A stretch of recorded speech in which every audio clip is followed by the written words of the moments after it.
ಆತ್ಮ ಸ್ವರೂಪದ ನಿಷ್ಠೆ ಬರಬೇಕಾದ್ರೆ ಪ್ರಯತ್ನ ಬೇಕ ವಿನಃ ಪ್ರಾರಬ್ಧ ನಡೆಯೋದಿಲ್ಲ. ಯಾಕೆ ನಡೆಯೋದಿಲ್ಲ ಅಂದ್ರೆ ಪ್ರಾರಬ್ಧದ ಆದಿನ ಅಲ್ಲ.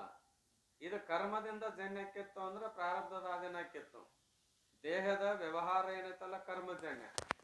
ಆಹಾರಾದಿಗಳ ವ್ಯವಸ್ಥೆ ಮೊದಲು ಮಾಡಿಕೊಂಡು ಇದೆಲ್ಲ ಏನದ, ಯಾವಾಗ ಹುಟ್ಟಬೇಕು, ಎಲ್ಲಿ ತನ ಇರಬೇಕು, ಎಲ್ಲಿರಬೇಕು, ಎಲ್ಲೆಲ್ಲಿ ಹೋಗ್ಬೇಕು, ಏನೇನು ಆಗ್ಬೇಕು, ಏನೇನು ಉಣ್ಬೇಕು, ಏನೇನು ಅನುಭವಿಸಬೇಕು ಅನ್ನೋದು ಪ್ರಾರಬ್ಧ ಆದಿನವೋ ಏನು ಪ್ರಯತ್ನದ ಆದಿನೋ? ಪ್ರಾರಬ್ಧದ ಆದಿನ. ಇದ್ರಾಗ ಏನು ಮಾಡಿದ್ರು ನಮ್ಮಿಂದ ಏನು ಕೆಲಸ ಆಗೋದಿಲ್ಲ. ಏನ್ರಿ ಸಹಜ ಅಂತಿರ್ತಾರ, ತಮ್ಮ ನೀ ಏನು ಬೇಕಾದ್ದು ಮಾಡು, ಹನಿ ಕೋದು ಮಿನಿ ಮಾಡು. ಇದರ ಅರ್ಥ ಏನು? ಎಷ್ಟು ಪ್ರಯತ್ನ ಮಾಡಿದ್ರು ಆಗುದಿಲ್ಲ ಅಂತ. ಹಾಗೆ ಈ ಶರೀರದ ಭೋಗದ ವ್ಯವಸ್ಥೆ ಒಳಗೆ ನಾವೇನಾದರೂ ಎಷ್ಟು ಪ್ರಯತ್ನ ಮಾಡಿದ್ರು ತಪ್ಪಿಸ್ಕೊಳಕ್ಕಾಗಲಿ ಪಡ್ಯಾಕಾಗಲಿ ಆಕತ್ತೇನೋ ಅಂತ ಕೇಳಿದ್ರೆ ಇಲ್ಲ. ಕರ್ಮಾನುಸಾರವಾಗಿ ಯಾವಾಗ ತಪ್ಪಿಸ್ತಾ ಇದೆ, ಯಾವಾಗ ಕೊಡ್ತಾ ಇದೆ, ಏನು ಉಣಿಸ್ಬೇಕಾಗಿ ಉಣಿಸ್ತಾ ಇದೆ. ಇಲ್ಲೇನು ಪ್ರಯತ್ನದ ಅವಶ್ಯಕತೆ ಇಲ್ಲ. ಇದ್ರಾಗ ಭಾಳ ಮಂದಿ ತಕರಾರು ಮಾಡ್ತಾ ಇದ್ದಾರೆ. ಅಂಥವ್ರು ತಕರಾರು ಮಾಡಿದ್ರೆ ಏನು ತೊಂದರೆ ಇಲ್ಲ. ಏನ್ರಿ ನಾನಾ ಅಂತ ಜಿಗದಾಡ್ ಹೇಳವ್ರ ಇದ್ರಾಗ ತಕರಾರು ಮಾಡ್ತೇವೆ. ನಾನಾ ಅಂತ ಜಿಗದಾಡ್ ಹೇಳವ್ರ ಏನು ಮಾಡ್ತೇವೆ ಅಂದ್ರೆ ತಕರಾರು ಮಾಡ್ತೇವೆ. ಅಂದ್ರೆ ಕುಂತ್ರ ಬರ್ತತೇನು, ನಿಂತ್ರ ಬರ್ತತೇನು, ಮಾಡ್ಲಾರ್ದ ಬರ್ತತೇನು, ಮಾಡೋದಾಗ ಬರ್ತತೆ ಅಂತೇವೆ. ನೀ ಮಾಡು ಬೇಕಾದ್ರೆ ಬಿಡು. ನೀ ಮಾಡಬೇಡ ಅಂತ ಕುಂತ್ರು ನಿನ್ನ ಮಾಡಿಸ್ಕೊಂತತೆ. ನೀ ಮಾಡ್ಬೇಕಂತ ಮಾಡಿದ್ರು ಮಾಡಿಸ್ಕೊಂತತೆ. ನೀ ಎಷ್ಟು ಮಾಡ್ಬೇಕಂತೆ ಅಷ್ಟು ಮಾಡಿಸ್ಕೊಳ್ಳೋದಿಲ್ಲ, ಅದು ಏಟು ಮಾಡಿಸ್ಕೋಬೇಕಂತ ಅಷ್ಟ ಮಾಡಿಸ್ಕೊಂತ ಇದೆ. ನೀ ಎಷ್ಟು ಮಾಡ್ಬೇಕಂದ್ರೂ ಕೂಡ ಅದೇನು ಮಾಡ್ತದ, ಎಷ್ಟು ಮಾಡಿಸ್ಕೋಬೇಕು ಅಷ್ಟ ಮಾಡ್ತಾ ಇದೆ. ನಾ ಎಲ್ಲ ಭಾಳ ಮಾಡ್ಬೇಕಂತ ಮಾಡಿದ್ನಿ. ಹೌದ್ರಿ. ಆದ್ರೆ ಅದರ ಅಧೀನ ಅದ. ಏನ್ರಿ ನನಗೆ ಇದು ಅಷ್ಟು ಬೇಡ, ಇಷ್ಟ ಆದ್ರೆ ಸಾಕು ಅನಿಸಿತ್ತು ರೀ. ಇಷ್ಟು ಹಾಕಿ ಕುಂತೀವಿ ನೋಡು, ಅದು ನಮ್ಮ ಕೈಯಾಗಿಲ್ಲ. ಏನು ನಾವು ಕುಂತ್ರ ಬರ್ತತೆ ಅನ್ನಂದ್ರೆ ನೀ ಕುಂತ್ರು ಬರ್ತೈತಿ, ಕುಂದ್ರಾಗ ಗಟ್ಟಿಲ್ಲ. ನೀ ಕುಂದ್ರಾಗ ಗಟ್ಟಿದ್ದೆ ಅಂದ್ರೆ ಅದು ತಾನೇ ಬರ್ತಾ ಇದೆ. ನಿನಗೇನಿಲ್ಲ ಅಂದ್ರೆ ಒಳಗೆ ಡಳಮಳದ. ಇವೇನು ಮಾಡ್ಲಿರ ಹಾಕತ್ತೇವಲ್ಲೋ ಬಿಟ್ರ ಹಾಕತ್ತೇವಲ್ಲೋ ಅಂತ ಹಿಂಗೆ ಡಳಮಳ ಇರೋದ್ರಿಂದ ನಿನಗೆ ಅದು ಬಂದು ಕೊಡೋ ತನೂ ಏನಿಲ್ಲ, ಕುಂದ್ರಾಗ ತಡ ಇಲ್ಲ. ಮೊನ್ನೆ ಆಯ್ತು, ಮೊನ್ನೆ ದಯಾನಂದ ಸ್ವಾಮಿಗಳು ಏನನ್ನು ಗ್ರಂಥ ತಂದಿದ್ರಲ್ಲ, ಭಾಳ ದೂರ ಹೋಗೋದು ಬೇಡ, ಗ್ರಂಥ ತಂದಿದ್ರಲ್ಲ. ಅವ್ರೇನು ಹೇಳಿದ್ರು ಅಂದ್ರೆ, ಯಾರು ಓದವ್ರು ಮುಮುಕ್ಷಗಳು ಆದವರು ಈ ಗ್ರಂಥಗಳನ್ನು ಹಂಗೆ ಕೊಡ್ತೇವೆ ತಗೋರಿ ಅಂತ. ಏನು ತಗೋರಿ? ಅವಾಗ ನಾವೇನು ಹೇಳಿದ್ವಿ, ಒಬ್ಬೊಬ್ಬರ ಬಂದು ಇಸ್ಕೊಂಡು ಹೋಗ್ರಿ ಅಂದ್ವಿ. ಏನಂದ್ವಿ ರೀ? ಒಬ್ಬೊಬ್ಬರ ಬಂದು ಇಸ್ಕೊಂಡು ಹೋಗ್ರಿ ಅಂದ್ವಿ. ಒಬ್ಬೊಬ್ಬರ ಬಂದು ಇಸ್ಕೊಂಡು ಹೋಗಂದು ಕೂಡಲೇ ಅನ್ನೋದು ಅಷ್ಟೇ, ಮಂಗಳಾರತಿ ಮುಗಿದು ಅಷ್ಟ ತಡ ಎಲ್ಲರೂ ಎದ್ದು ಹೋಗು ಬಂದರು. ಏನು ನಾವೇನಂದ್ವಿ, ಒಬ್ಬೊಬ್ಬರು ಇಸುವರಿ ಅಂದ್ವಿ. ಇನ್ನೊಬ್ಬರು ಮುಂದೆ ಆದವ್ರು ಅವ್ರ ಪಾಳೆ ಮುಗಿದು ಮತ್ತೊಬ್ಬರು ಮುಗಿದು ಅವ್ರ ಪಾಳೆ ಮುಗಿದು ಬರೋ ಮಟನು ತಡ್ಕೊಳ್ಳೋ ಶಕ್ತಿ ನಮಗೆ ಇಲ್ಲ. ಇಲ್ಲದಾಗೋತ್ಲಿ ಏನು ಮಾಡಿ ಬಂದ್ವಿ ಅಂದ್ರೆ ಅವ್ರು ಕೊಡಾಗ ಅವ್ರ ಕೈಯ ಅಂದಾರ ಇಸ್ಕೊಳ್ಳಿಲ್ಲ. ಕಡಿಕ ಏನು ಮಾಡಿದೀವಿ ರೀ, ಆ ಬ್ಯಾಗ್ ಬಿಚ್ಚೋದು ಅಷ್ಟ ತಡ,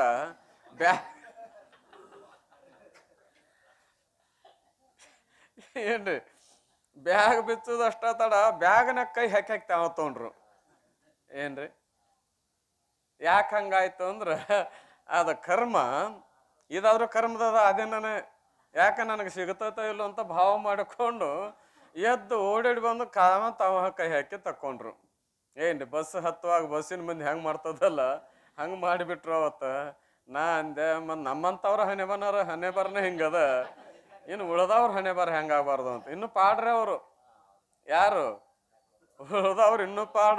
ಯಾಕೆ ಪಾಡ ಅಂದ್ರೆ ಹೋಲ್ ಬಿಡಮ್ಮಾರ ಎದಕ್ಕೆ ಬೇಕು ನೋಡೋನ್ ಮುಂದೆ ಬೇಕಾರೆ ಅಂತಾರ ಅವರು.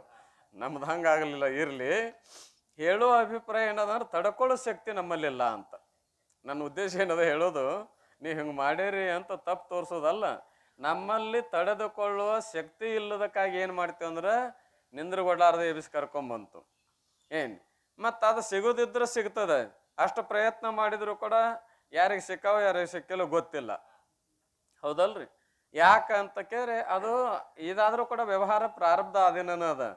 ಏನ್ರಿ ಅದಕ್ಕಾಗಿ ಇದು ಸಾಮಾನ್ಯ ಉದಾಹರಣೆ. ಈಗ ಇದರಂತನೇ ನಮ್ಮ ಪ್ರಾಪಂಚಿಕ ಜೀವನದಲ್ಲಿ ಏನಾದರೂ ಒಂದು ಕಾರ್ಯ ಮಾಡಿದಾಗ ಆ ಫಲ ಬರೋ ಮಠ ತಡ್ಕೊಳ್ಳೋ ಶಕ್ತಿ ಇಲ್ಲದಕ್ಕಾಗಿ ನಾವು ಏನು ಮಾಡ್ತೀವಿ ಅಂದ್ರೆ ಕುಂತ್ರಕತೆನು ಮಾಡಿದ್ರಕತೆಪ್ಪ ಅಂತ ತಿಳ್ಕೊಂಡು ಹೋಗ್ತೇವಲ್ಲ, ಅದು ನಿನ್ನ ಕರ್ಮ ಎಬ್ಬಿಸ್ಕೊಂಡು ಹೋಗಿರ್ತಾ ಇದೆ. ಅದು ಪ್ರಯತ್ನದ ಅದೇನಲ್ಲ. ಪ್ರಯತ್ನದ ಅದೇನು ಯಾವುದಂದ್ರೆ ಇದು ಇದು ಅಂದರೆ ಯಾವುದು? ಪೂಜೆ ಆಗಲಿ, ಜಪ ಆಗಲಿ, ತಪ ಆಗಲಿ, ದಾನ ಮಾಡುವುದಾಗಲಿ, ಗುರುಸೇವಾ ಮಾಡೋದಾಗಲಿ, ಶಾಸ್ತ್ರ ಚಿಂತನೆ ಮಾಡೋದಾಗಲಿ, ನಿತ್ಯ ಅನುಸಂಧಾನ ಮಾಡೋದಾಗಲಿ, ಇದಕ್ಕೆ ಮಾತ್ರ ಪ್ರಯತ್ನನ ಬೇಕ ವಿನಃ ಇದು ಏನಪ್ಪ ಅಂತ ಕೇರೆ ಪ್ರಾರಬ್ಧ ಇದಕ್ಕೆ ನಡೆಯೋದಿಲ್ಲ. ಇದಕ್ಕೆ ಪ್ರಾರಬ್ಧ ನಡೆಯೋದಿಲ್ಲ. ಅವಶ್ಯವಾಗಿ ಇದಕ್ಕೆ ಪ್ರಯತ್ನ ಮಾಡಬೇಕನ್ನುವಂಥ ಹಠ ಇಲ್ಲಬೇಕು. ಆದ್ರೆ ಅಲ್ಲಿ ನೀ ಮಾಡಬೇಕಾದ್ರೆ ಬಿಡು, ಆ ಕರ್ಮ ತಾನು ಮಾಡಿಸ್ಕೊಂತಿರ್ದ. ಆ ಕರ್ಮದ ಮೇಲೆ ಹೊರೆ ಹಾಕಿ ನಾವು ಬದುಕಿದ್ರೆ ನಮಗೆ ಎಷ್ಟು ತ್ರಾಸ ಅನಿಸೋದಿಲ್ಲ. ಏನಾಗೋದಿಲ್ರಿ? ಕರ್ಮದ ಮೇಲೆ ಹೊರೆ ಹಾಕಿ ನಾವು ಬದುಕಿದ್ವಿ ಅಂದ್ರೆ ಇಷ್ಟು ತ್ರಾಸ ಅನಿಸೋದಿಲ್ಲ. ಇನ್ನೊಬ್ಬರ ಮೇಲೆ ರಾಗದ್ವೇಷಗಳು ಬರೋದಿಲ್ಲ ನಮಗೆ. ಯಾಕ ಅಂತ ಕೇಳಿ ಯಾರ್ದಿದು ಅನ್ನೋದು ಗೊತ್ತಾಕತಿ. ಇದು ಮಾಡಿದ್ದು ಯಾರ್ದು ಅನ್ನೋದು ಗೊತ್ತಾಕತಿ. ಯಾರ್ದು ಅನ್ನೋದು ಗೊತ್ತಾದಾಗ ಇನ್ನೊಬ್ಬರ ಮೇಲೆ ಹರಿ ಪ್ರಸಂಗ ಬರೋದಿಲ್ಲ. ಯಾರ್ದು ಅಂದ್ರೆ ನಮ್ದು ಅನ್ನೋದು ಗೊತ್ತಾಕತಿ. ಏನಾಗತ್ರಿ? ಸಾಕಷ್ಟು ಉದಾಹರಣೆ ಕಾಣ್ತಾವ ಜಗತ್ತಿನ. ಏನಾದ್ರೂ ಯಾರಾದ್ರೂ ಒಬ್ಬರು ಒಂದು ಏನಾದ್ರು ಪದಾರ್ಥ ಏನಪ್ಪ ಅಂದ್ರೆ ಒಗಾತಿನ ತೆಗೆದಿಡೋದಕ್ಕೆ ಚೆಲ್ಲಿದ್ರು ಅಂದ್ರೆ ಏನಾಕತ್ರಿ? ನಾವು ಹೇಳಿದ್ವಿ ಈಗ ಅದನ್ನ ಒಗತ್ತಿನ ತೆಗೆದಿಡ್ರಿ ಅಂದ್ವಿ. ಇಡುಗೊಡದ ಅವ್ರ ಕೈ ಜಾರೋ ಏನೋ ಆಗಿ ಬಿತ್ತಪ್ಪ. ಬಿದ್ದು ಕೂಡ ಏನಾಕತ್ರಿ? ಸಿಟ್ಟು ಬರ್ತತಿ. ಯಾಕ?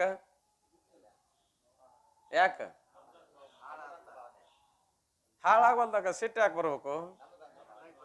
ನಮ್ಮದು ತಪ್ಪು ಅನ್ನೋದು ಭಾವ ಇರುದಿಲ್ಲ. ಅಲ್ಲಿ ತಪ್ಪ ಅವ್ರದದ, ಅದಕ್ಕಾಗಿ ಅವ್ರ ಮೇಲೆ ಸಿಟ್ಟು ಬರ್ತೀವಿ. ಅದೇ ವಸ್ತುವಿನನ್ನ ತೆಗೆದಿಡಕ್ ಹೋಗಿ ನಾವ ಚೆಲ್ಲಿದ್ವು ಅಂತ ತಿಳ್ಕೊರಿ. ಕೈ ಜಾರೋ ಏನೋ ಮಾಡಿ ಚೆಲ್ಲಿದ್ವು ಅಂತ ತಿಳ್ಕೊರಿ. ಅವಾಗ ಏನಾದ್ರು ಯಾರ್ದಾರ ಮೇಲೆ ಸಿಟ್ಟಿಗೆ ಹೋಗ್ಯವನು? ಇಲ್ಲ. ಮತ್ತೇನಂತ ಗೊತ್ತಾಗದೆ? ಇದು ನನ್ನ ತಪ್ಪದ, ಇನ್ನೊಬ್ರಿಗೆ ಬೇಯಕ್ಕೆ ಅಧಿಕಾರ ಇರೋದಿಲ್ಲ. ನನ್ನ ತಪ್ಪು ಅನ್ನೋದು ಗೊತ್ತಾಗ ಸಹನ ಮಾಡ್ಕೊಂಡಾನೋ, ತನ್ನ ಮೇಲೆ ಸಿಟ್ಟಿಗೆದ್ದು ಒಂದು ಕಲ್ ತೊಗೊಂಡು ಗುದ್ಕೊಂಡಾನೋ? ಸಹನ ಮಾಡ್ಕೊಂಡಾನ. ಯಾಕ? ತಪ್ಪು ನಂದು ಅನ್ನೋದು ಗೊತ್ತಾಯ್ತು, ಸಹನ ಮಾಡ್ಕೊಂತಾನ. ಮಂದಿ ಮಾಡಿದ್ದಂತಂದ್ರೆ, ಮಂದಿ ಮಾಡ್ಯಾರಂತ ಭಾವ ಬಂತು ಅಂದ್ರೆ ಸಹನ ಅವರು. ಹಾಗೆ ಪ್ರಾರಬ್ಧ ಕರ್ಮಾನುಸಾರವಾಗಿ ಜಗತ್ತಿನೊಳಗೆ ಏನಾದರೂ ನಮಗೆ ಬಂದು ಒದಗಿದ್ವು ಅಂದ್ರೆ ಇದಕ್ಕೆ ಕಾರಣ ಏನು? ಅದು ಬಿದ್ದು ಲಕ್ಷಣ ಕಾರಣ ಯಾರು? ತಾನನು. ಹಂಗೆ ಇದು ನನಗೆ ಆಗಾಕ ಕಾರಣ ಏನು ಅಂತ ಗೊತ್ತಾತು ಅಂದ್ರೆ ಅವಾಗ ಸಿಟ್ಟು ಬರುವುದಿಲ್ಲ, ಸಹನ ಮಾಡ್ಕೊಂತಾನ. ಆದ್ರೆ ನಾವೇನು ಮಾಡ್ತೇವೆ? ನಿಮಿತ್ತದ ಮೇಲೆ ಹೋಗ್ತೇವೆ. ಎದ್ರ ಮೇಲೆ ಹೋಗ್ತೇವೆ? ಉಪಾದಾನ ಬಿಡ್ತೇವೆ. ನಿಮಿತ್ತದ ಮೇಲೆ ಇನ್ನೊಬ್ಬರ ಮೇಲೆ ಹೋಗೋದ್ರಿಂದ ಏನಾಕತಿ ಅಂತ ಕೇಳಿದ್ರೆ ಅವರಿಂದಲೇ ಹಿಂಗಾಯ್ತು, ಅವ್ರು ಮಾಡಿದಾಗ ಹಂಗಾಯ್ತು, ಏನೇನೋ ಕಲ್ಪನಾ ಮಾಡ್ತೇವೆ. ಯಾವುದು ಯಾರ್ದು ಯಾರಿಗೆ ಸಂಬಂಧ ಬರುವುದಿಲ್ಲ. ನಾ ಮಾಡಿದ್ದು ನಮ್ಮ ಸಂಗಾಟ, ನೀವು ಮಾಡಿದ್ದು ಸಂಗಾಟ ಅಂದ್ರೆ ನಮ್ಮ ಜೊತೆಗೇನೆ ಅಂತ. ನೀವು ಮಾಡಿದ್ದು ನಿಮ್ಮ ಜೊತೆಗೆ. ಮಾಡಿದ್ದು ಗೊತ್ತಾದ್ರೆ ತಡ್ಕೊಳಕ್ಕಾಗ್ತದೆ. ನಾವು ಮಾಡಿದ್ದು ಗೊತ್ತಾಗಲ್ಲದನ್ನ ಮರೆತು ಮಾಡ್ಲಾರ್ದರ ಮೇಲೆ ಹರಿಹಾಯೋದರಿಂದ ವ್ಯತ್ಯಾಸ ಆಗ್ತಾ ಇದೆ. ಅದಕ್ಕಾಗಿ ಅದು ಪ್ರಾರಬ್ಧ ದಿನ ಚಲೋ ಆಗಲಿ ಕೆಟ್ಟಾಗಲಿ, ಸ್ವಲ್ಪ ಆಗಲಿ ಬಹಳ ಆಗಲಿ, ಅನುಕೂಲ ಇರಲಿ ಪ್ರತಿಕೂಲ ಇರಲಿ, ನಮ್ಮ ಕರ್ಮಕ್ಕನುಸಾರವಾಗಿ ಅದು ಬಂದಿರ್ತಾ ಇದೆ. ಅಲ್ಲಿ ಮಾತ್ರ ನೀ ಏನು ಮಾಡು ಅಂದ್ರೆ ಪ್ರಯತ್ನ ಮಾಡೋ ಅವಶ್ಯಕತೆ ಇಲ್ಲ. ಉಲ್ಟಾ ಏನಾಗಿದ್ರಿ? ನಾವು ಅದರಾಗ ಪ್ರಯತ್ನ ಜೋಡ್ಸಕ್ಕೆ ಹೋಗಿರ್ತೇವೆ. ಆ ಪ್ರಯತ್ನ ಜೋಡಿಸಿದ್ರೆ ನಮ್ಮ ಪ್ರಯತ್ನ ಅಲ್ಲ ಅದು. ನಾವು ಆ ಪ್ರಯತ್ನ ಜೋಡಿಸ್ತೇವಲ್ಲ, ಅದು ನಮ್ಮ ಪ್ರಯತ್ನ ಅಲ್ಲ ಅದಕ್ಕೆ ಕರ್ಮ ಹಂಗೆ ಮಾಡಿಸ್ಕೊಂತಿರ್ತದ. ನಿನ್ನ ಕುಂದ್ರಗೊಡ್ದಂಗನೂ ಮಾಡಿಸ್ಕೊಂತತಿ, ನಿನ್ನ ಕುಂದ್ರಸಿನೂ ಮಾಡಿಸ್ಕೊಂತ ಇದೆ, ನಿನ್ನ ಕಣ್ಣಾಗಿ ಎಣ್ಣೆ ಹಾಕಿನೂ ಮಾಡಿಸ್ಕೊಂತತಿ ಅಂತಿರೋದಲ್ರಿ ಕೆಲವರು. ಏನ್ರಿ ಎಷ್ಟು ತ್ರಾಸ್ತವನು ಕಣ್ಣಾಗಿ ಎಣ್ಣೆ ಹಾಕೊಂಡು ದುಡ್ದೇನ್ರಿ ಅಂದ್ರೆ ಅರ್ಥ ಏನು? ನಿದ್ದಿಗೆಟ್ಟು ದುಡ್ದೇನೆ ಅಂತದಕ್ಕೆ ಅರ್ಥ. ಕಣ್ಣಾಗಿ ಎಣ್ಣೆ ಹಾಕೊಂಡು ದುಡ್ದೇನೆ ಅಂದ್ರೇನು? ನಿದ್ದಿಗೆಟ್ಟು ಮಾಡೇನ್ರಿ ಅಂದಾಗಿದ್ದೇನೆ. ನಿನ್ನ ನಿದ್ದಿಗೆ ಎಡಿಸಿ ಮಾಡ್ಕೊಳ್ಳೋದಿತ್ತ ಕರ್ಮಕ್ಕ ಮಾಡಿಸ್ಕೊಂಡೋದು. ಏನಿಲ್ಲ ನೋಡ್ರಿ, ನಾ ಏನು ಮಾಡಿಲ್ಲ, ಹೋಗಿ ನೀವು ಬಿತ್ತಿ ಬಂದೇನಿ, ಭಾಳ ಏನೂ ಇಲ್ಲ ನೋಡ್ರಿ. ಏನು ಬೆಳಿ ಬಂತ್ರಿ ಅದು? ಯಾಕ? ನಿನ್ನ ಕರ್ಮದಾಗ ಐತೆ ಅದು. ನೀ ಬ್ಯಾಡ ಅಂದ್ರು ಕೂಡ, ಅದು ಏನಾರ ಆಗ್ಲಂದ್ರು ಕೂಡ ಅದಷ್ಟು ಬರುದನ್ನೇ. ಆದ್ರೆ ನಾವು ಅದ್ರಾಗ ಏನು ತೋರಿಸ್ತೀವಿ? ಪ್ರಯತ್ನ ತೋರಿಸ್ತೇವಲ್ಲ. ನಿನ್ನ ಪ್ರಯತ್ನ ಏನೇನು ಅದರಾಗ ಇಲ್ಲ. ನಿನಗೆ ಅನಿಸೇದಂಗ ನಾ ಮಾಡೀನಿ ಅಂತ ಪ್ರಯತ್ನ ಮಾಡಿ ಇಲ್ಲ. ಆದ್ರೆ ಇಲ್ಲಿ ಮಾತ್ರ ಏನದಪ್ಪ ಅಂತ ಕೇಳಿದ್ರೆ ಅವಶ್ಯವಾಗಿ ಪ್ರಯತ್ನವೇ ಬೇಕು. ಅದಕ್ಕಂತ ಇದ್ದಾರೆ ಅವರು. ಏನದ ಅಂತ ಕೇಳಿದ್ರೆ ಪ್ರಯತ್ನಶೀಲನಾಗಿ, ಪ್ರಯತ್ನ ಉಳ್ಳವನಾಗಿ ಈ ದೇಹಾತ್ಮ ಬುದ್ಧಿಯನ್ನು ತ್ಯಜಿಸಿದರೆ ಏನ್ರಿ? ದೇಹಾತ್ಮ ಬುದ್ಧಿಯನ್ನ 104ನೇ ಪುಟದೊಳಗ ಕೆಳಗಿನಿಂದ 3, 4, 5ನೇ ಸಾಲಿನೊಳಗದ ನೋಡ್ರಿ. ಏನು ಬುದ್ಧಿಯನ್ನು ತ್ಯಜಿಸಿದರೆ ನಿನಗೆ ಪುನರ್ಭವ ಎಂದಿಗೂ ಆಗಲಾರದು. ಪ್ರಯತ್ನ ಪೂರ್ವಕವಾಗಿ ನೀ ದೇಹಾತ್ಮ ಬುದ್ಧಿಯನ್ನ ಅಂದ್ರೆ ಅರ್ಥ ದೇಹವೇ ನಾನು, ನನ್ನದ ಎಂಬುವ ಈ ಭ್ರಾಂತಿ ಏನದ, ಈ ಭ್ರಾಂತಿಯನ್ನು ತ್ಯಾಗ ಮಾಡಿದೆ ಅಂದ್ರೆ ಪುನರ್ಭವವು ಎಂದಿಗೂ ಆಗಲಾರದು. ಪುನರ್ಭವ ಅಂದ್ರ ಪುನಃ ಜನ್ಮ ಮರಣ ಇದೆ ದುಃಖ ನಿನಗೆ ಎಂದಿಗೂ ಆಗ್ಲಿಕ್ಕೆ ಸಾಧ್ಯ ಇಲ್ಲ. ಇದರಂತೆ ಪ್ರಾಣಮಯ ಕೋಶವನ್ನು ವಿಚಾರ ಮಾಡ್ತಕ್ಕದ್ದು. ಹೇಗೆ ದೇಹದ ವಿಚಾರವನ್ನು ಮಾಡಿದಾಗ ಈ ದೇಹವು ನಾನೂ ಅಲ್ಲ ನಂದು ಅಲ್ಲ ಅಂತ ನಿಶ್ಚಯ ಮಾಡಿದಾಗ ನಿನಗೆ ಸುಖ ಆಗ್ಯದ, ಹಂಗ ಪ್ರಾಣಮಯ ಕೋಶದಲ್ಲಿಯೂ ಕೂಡ ನಿನಗೆ ಆತ್ಮತ್ವ ಬುದ್ಧಿ ಅದ. ಅದಕ್ಕಿಂತ ಹಿಂದಕ್ಕೆ ಸರಿದ್ರೆ ಏನದ, ನಿನಗೆ ಆತ್ಮತ್ವ ಬುದ್ಧಿ ಅದ. ಆ ಆತ್ಮತ್ವ ಬುದ್ಧಿಯನ್ನು ಕೂಡ ನೀಗ ತ್ಯಾಗ ಮಾಡಬೇಕು. ಹೇಗೆಂದರೆ ಪಂಚ ಕರ್ಮೇಂದ್ರಿಯಗಳಿಂದ ಕೂಡಿಕೊಂಡು ವಾಯು ವಿಕಾರಾತ್ಮಕವಾದ ಈ ಪ್ರಾಣಮಯ ಕೋಶವು, ಈ ಪ್ರಾಣಮಯ ಕೋಶ ಏನದ್ರೆ 5 ಕರ್ಮೇಂದ್ರಿಯಗಳಿಂದ ಯುಕ್ತವಾದ ಪ್ರಾಣವಾಯುವಿನ ವಿಕಾರವೋ ಏನಿಲ್ಲವೋ. ಈಗೇನದ ಅನ್ನಮಯ ಪ್ರಾಣಮಯ ಅನ್ನೋ ಶಬ್ದ ಬಂದಲ್ಲ. ಮಯ ಪದಕ್ಕರ್ಥ 3 ಅರ್ಥ ಅಂತ ಈಗ ಒಮ್ಮೆ ಹೇಳ್ಕೊಂಡು ಬಂದಿದ್ದೇವೆ. ಮಯ ಪದಕ್ಕೆ ಅರ್ಥ ಏನು ಅಂದ್ರೆ ಸ್ವರೂಪ ಅಂತೂ ಅರ್ಥ ಆಗತ್ತೆ, ಆಮೇಲೆ ಏನಪ್ಪಾ ಅಂದ್ರೆ ವಿಕಾರ ಅಂತೂ ಅರ್ಥ ಆಗತ್ತೆ, ಆಮೇಲೆ ಆಶ್ಚರ್ಯಕರ, ಆಮೇಲೆ ಏನದ್ರಿ ಆಶ್ಚರ್ಯಕರ. ಹೇಗೆ ಆಶ್ಚರ್ಯಕರ ಅಂತ ಕೇಳಿದ್ರೆ, ಒಂದೇನಾದರೂ ಅಘಟಿತವಾಗಿ ಕಂಡು ಬಂತು ಅಂದ್ರೆ ಅಬಾ ಬಾ ಬಾ ಬಾ ಏನ್ರಿ ಇದು ಅಂತೇವಿ. ಅದಕ್ಕೆ ಸಾಮಾನ್ಯವಾಗಿ ಉದಾಹರಣೆ, ಪಂಢರಪುರವು ಜಲಮಯವಾಗಿದೆ. ಏನ್ ಹೇಳಿದ್ದಾರೆ? ಪಂಢರಪುರವು ಜಲಮಯ. ಜಲಮಯ ಅಂದ್ರೆ ಜಲದ ಸ್ವರೂಪವೇ ಆಗ್ಯದಂತೇವೆ. ಜಲದ ಸ್ವರೂಪ ಅಂದ್ರೆ ಎಲ್ಲ ಮುಳುಗಿ ಹೋಗಿದನು, ಎಲ್ಲ ನಾಶ ಆಗ್ಯದನು? ಇಲ್ಲ, ಆಶ್ಚರ್ಯ. ಸುತ್ತೆಲ್ಲ ನೀರು ಹೊರದು ನಿಂತಿದ್ದಕ್ಕಾಗಿ ಏನ್ರಿ ಜಲ ನೀರು ಎಲ್ಲಿ ಪಂಢರಪುರ ತುಂಬ ಅಂದ್ರೆ ಆಶ್ಚರ್ಯಕರವೋ ಏನಾದ್ರ ಸ್ವರೂಪನ ಆಗಿರ್ತದೋ? ಮಯ ಅಂದಾಗ ಆದ್ರೂ ಕೂಡ ಅಲ್ಲಿ ಆಶ್ಚರ್ಯ. ಈ ಅನ್ನಮಯ ಅದೇ ಅನ್ನುವಲ್ಲಿ 5 ಕೋಶಗಳು ಹೇಳುವಲ್ಲಿ ಅನ್ನದ ಸ್ವರೂಪವೇ ದೇಹ ಕರೆ. ಅನ್ನದ ಸ್ವರೂಪ ಇದ್ರೆ ವಿಕಾರ ಆಕತ್ತೋ ಏನು ವಿಕಾರ ಆಗ್ಲಾರ್ದ ಇರ್ತದೋ? ವಿಕಾರ ಆಗ್ತಾ ಇದೆ. ಅದಕ್ಕಾಗಿ ಇಲ್ಲಿ ಮಯ ಪದಕ್ಕೆ ಅರ್ಥ ಏನ್ ಮಾಡಿದಾರ ಅಂದ್ರೆ ವಿಕಾರ. ಅನ್ನದ ಸ್ವರೂಪ ಅಂದಾಗಿ ಆದ್ರೂ ಕೂಡ ಅನ್ನದ ವಿಕಾರ, ಪ್ರಾಣದ ಸ್ವರೂಪ ಅಂದಾಗಿ ಆದ್ರೂ ಕೂಡ ಪ್ರಾಣದ ವಿಕಾರ. 5 ಕರ್ಮೇಂದ್ರಿಯಗಳಿಂದ ಕೂಡಿಕೊಂಡು ಒಂದು ಪ್ರಾಣ ಏನು ವಿಕಾರ ಹೊಂತ ಇದೆ, ಇದಕ್ಕೆ ಏನನ್ನಬೇಕು? ಪ್ರಾಣಮಯ ಕೋಶ ಅಂತ ಕರಿತಾ ಇದ್ದಾರೆ. ಏನ್ ವಾಯುವಿಕಾರಾತ್ಮಕವಾದ ಈ ಪ್ರಾಣಮಯ ಕೋಶವು ದೇಹದ ಎಲ್ಲ ಇಂದ್ರಿಯಗಳನ್ನು ಪ್ರೇರಣೆ ಮಾಡುತ್ತಾ, ದೇಹದ ಎಲ್ಲ ಇಂದ್ರಿಯಗಳನ್ನು, ಪಂಚ ಜ್ಞಾನೇಂದ್ರಿಯಗಳಾಗಲಿ ಕರ್ಮೇಂದ್ರಿಯಗಳಾಗಲಿ ಇವುಗಳ ವ್ಯವಹಾರದಲ್ಲಿ ತೊಡಗ್ತಾವಲ್ಲ, ಇವಕ್ಕೆಲ್ಲ ಪ್ರಚೋದನೆ ಮಾಡೋದು ಯಾವ್ದ್ರಿ? ಪ್ರಾಣವಾಯು. ಪ್ರಾಣವಾಯು ಇದ್ರ ವ್ಯವಹಾರ, ಪ್ರಾಣವಾಯು ಇರಲಾರ್ದ ಹೋದರೆ ಇಲ್ಲ. 5 ಜ್ಞಾನೇಂದ್ರಿಯಗಳು 5 ವಿಷಯಗಳನ್ನಿರುವಾಗ ಒಂದೊಂದು ವಾಹನ ಮಾಡ್ಕೊಂಡು ಹೋಗ್ತಾವ. ಇವನ್ನ ಪ್ರಾಣಾದಿ ಪಂಚವಾಯುಗಳನ್ನ ಏನ್ ಮಾಡ್ತಾವನೆ ವಾಹನ ಮಾಡಿಕೊಂಡು ಇವು ಏನ್ ಮಾಡ್ತಾವ ಅಂದ್ರೆ ಹೊರಗೆ ವಿಷಯಗಳನ್ನ ಅರಿಲಿಕ್ಕೆ ಹೋಗ್ತಾ ಇದ್ದಾರೆ. ಅವು ಯಾವ್ಯಾವ ಇಂದ್ರಿಯಕ್ಕೆ ಯಾವ ವಾಹನ ಅನ್ನೋದು ಮರಿವಾಗ್ಯದ. ಪಂಚೀಕರಣ ಗ್ರಂಥದಲ್ಲಿದ, ಅಲ್ಲಿ ತೆಗೆದು ನೋಡ್ರಿ, ಯಾರದಾರ ತಿಳಿದ್ರು. ಕನ್ನಡ ಆಗಿದಾವ ಈಗ, ಮೊದಲು ಮರಾಠಿ ಒಳಗಿದ್ದು ಅವನ್ನೇ ರಾಮಚಂದ್ರ ಅಣ್ಣವರು ಕನ್ನಡಕ್ಕೆ ಪರಿವರ್ತನೆ ಮಾಡಿದ್ದಾರೆ. ಅವು ಬಹುಶಃ ಇಲ್ಲೇ ಹೋದ ವರ್ಷ ಏನಪ್ಪಾ ಅಂತ ಕೇಳಿದ್ದಾದ್ರೆ ಶ್ರಾವಣದಾಗನು ಯಾವಾಗ ಉದ್ಘಾಟನೆ ಆದವು. ಈಗ ಅವು ಇಲ್ಲಿ ಸಿಗುದಿಲ್ಲ. ಅವು ಎಲ್ಲಿ ಸಿಗ್ತಾವ? ಧೂಳ್ಕೇಡಕ್ಕೆ ಸಿಗ್ತಾವ. ಇದು ಸಿರ್ನಾಳಕ್ಕೆ ಫೋನ್ ಮಾಡಿ ತಿಳಿಸಿದ್ರೆ ಬೇಕಾದ್ರೆ ಸಿಗ್ತಾವ. ಭಾಳ ಒಳ್ಳೆಯ ಗ್ರಂಥ ಪಂಚೀಕರಣವು ಕೂಡ.